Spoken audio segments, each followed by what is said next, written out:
Bizə 0,5 mol butan verib. Yəni butanın formulu C4H10'dur. Və bu da 0,5 moldur deyir. Gəlin baxaq. 1 molekul 1,204 vur 24. 1,204 vur 24 2 mol eləyir. 0,5 mol. 1 səhvdir. Burada atom sayı.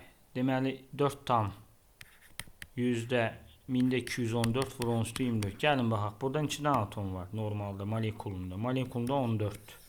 0,5'e vuranda belə deyək də 7 mol.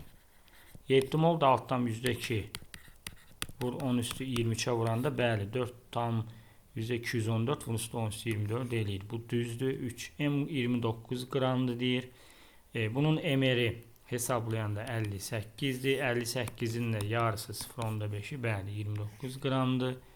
Karbonla hidrogenin nisbəti 9/2'dir deyir. Gəlin baxaq. Karbon burada 4 vurulsun 12 48'dir. Bu da 10'dur. Bu da 4 10'da 8 edir. Yəni 9/2 eləmir. Və ya da bunu ixtisar da eləsək 2 ixtisar gedəndə 24'də 5 edir. Yəni belə bir uyğunluq yoxdur. Cavab 2 ilə 3 C variantı.